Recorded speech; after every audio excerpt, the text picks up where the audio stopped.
What is up guys, Westtech Gamer here, to unboxing the Eazy Internal E vinyl record. Without further ado, let's go ahead and get started.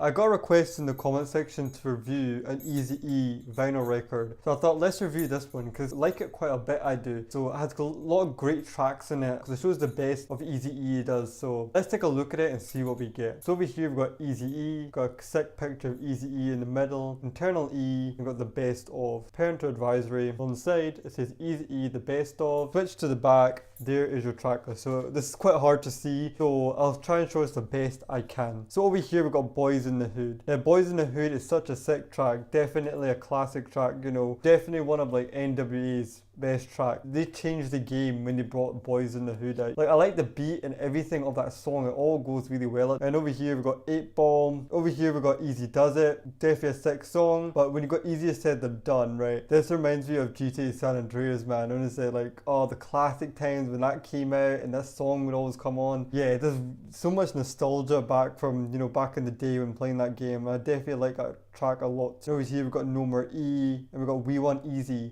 Now, We Want Eazy, right, I like that track a lot, and I like how they did that track. It's quite different how they did it. Eazy like kind of talking at the start, he's kind of like in a jail cell pretty much. Then he comes out at the end of the video pretty much and starts rapping and things like that. Definitely a sick track, I like that a lot. We've got Nobody Move, we've got Radio. Now I like that song too. And over here we've got Only If You Want It. Now I like that. Okay, the flow is pretty sick in that song, you know what I mean? Eazy has such a different, unique voice. I don't know how to explain his voice, but yeah, I like that song a lot. I do. I've got Neighborhood Sniper, and I got Rather F With You. Now I like that song a lot. Now this song is sick. Even Tupac uses for I'd Rather Be Your and on his All Eyes on Me soundtrack, right? He used that as well. But I like the way how Eazy used it as well, you know. It's just, I like that song as well. You wouldn't expect Eazy to come out with that track, and it just comes out of it out of nowhere.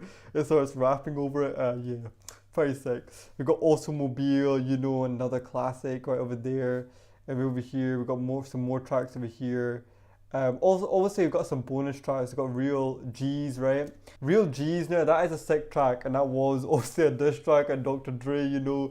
You guys could tell me who did it better. Was it Dr. Dre, you know, Eazy-E, you know, pretty much. Because Dr. Dre did throw a couple of shots at Eazy-E on the Chronic album, if you guys weren't aware. The most obvious one on that soundtrack is F with Dre Day, which one everyone's familiar with. But there is a couple of other shots thrown at Eazy-E too. Even Snoop Dogg's kind of throwing a couple of shots as well. Because obviously, here's the thing, is a lot of people say with the whole Tupac situation, like Snoop Dogg wasn't really riding with Tupac. But when the Dr. Dre situation came up, right, he was like full on riding with Dr. Dre, like dissing Eazy-E full throttle and his whole crew. So he wouldn't do the same for Tupac. You know what I mean?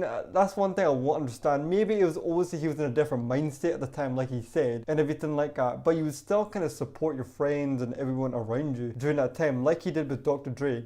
I was kind of talking to Park Nice about that. He was kind of telling me like how Dr. Dre and Snoop Dogg were kind of riding together with their beef, but Snoop Dogg wasn't like riding with Tupac with his beef. So I do find that quite interesting. I didn't really like realize that as much. Park Nice said that to me, but that's something to consider right there. But I don't know, like I didn't really get too much with the beef stuff. Like that's quite a lot in the past now, you know, with all that stuff. But that's pretty much it, right? That's what it all looks like and everything. So let's take a look at the covers and see what it all looks like. So I'll take the sleeve off. So I did get a nice sleeve to protect it. And it is sealed as well, pretty much. But I did open it up just so I could play the records. And you can kind of see that right there.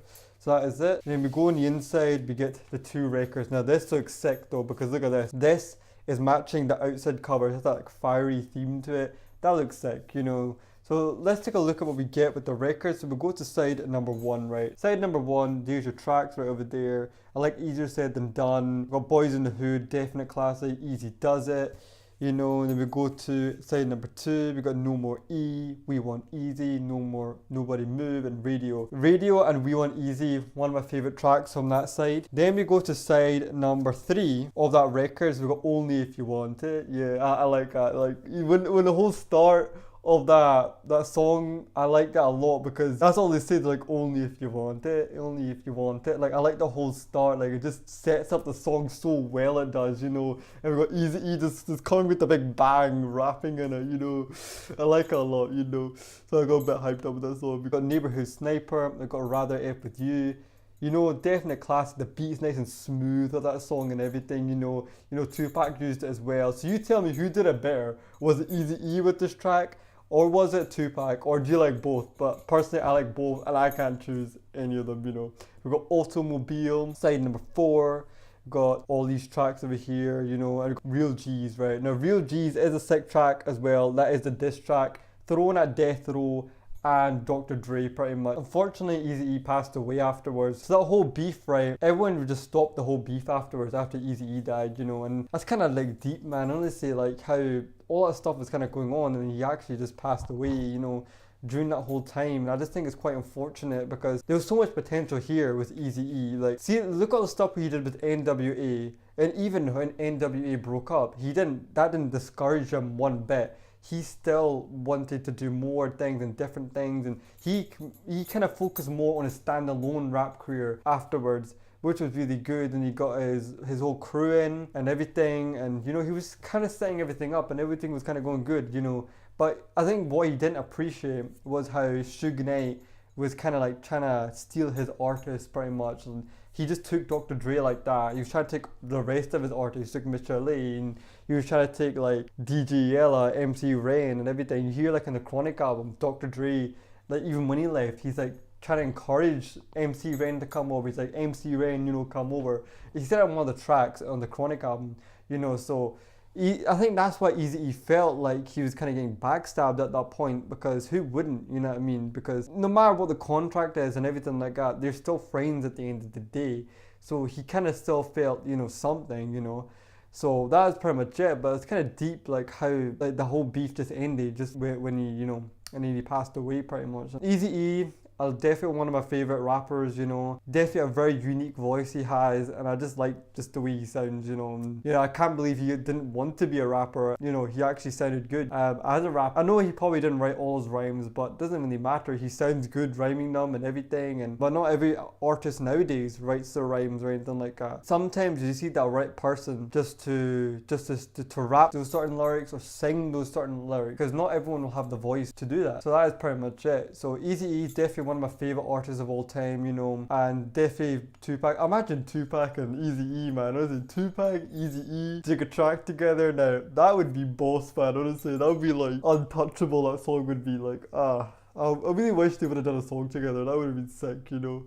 But I know Eazy-E wanted Tupac on his label, I'm sure. There's even pictures with Tupac and Eazy-E, but imagine they made a song in the studio together and laid it down, you know, Tupac's passion and his rhymes, his delivery, you know, it would have been sick. That's what I like so much about Tupac, his delivery and everything. I like how he just smashes the tracks. He just goes in, gets the mic, and he just says it how he feels it, and it comes out the way you feel it. And even when you're listening to it 20 years later, you still feel that passion, you still feel everything from what he was saying in those tracks. And it's just so weird how you can still relate to everything, you know. His music is future proof. But with Eazy-E, his songs are classic, man. Honestly, I like all his songs as well, man. Definitely a big Eazy-E fan, you know. But that is pretty much it, my review of the Eazy-E Internal E vinyl record. It's kind of like a greatest hits type album pretty much. So I do recommend you pick this up and check it out and see what tracks you like in it. You definitely a must have for any hip hop fan. And also, if you want me to review the NWA Straight Outta Compton vinyl record, leave a like and leave a comment down below, and I'll do that video for you guys. Let me know in the comment section down below. But that is pretty much it, the unboxing video, the Eazy-E Internal E vinyl record. Let me know what you think of this record in the comment section down below. Leave a like if you like this video right here. Subscribe to the channel if you're new, and I'll catch you guys next time.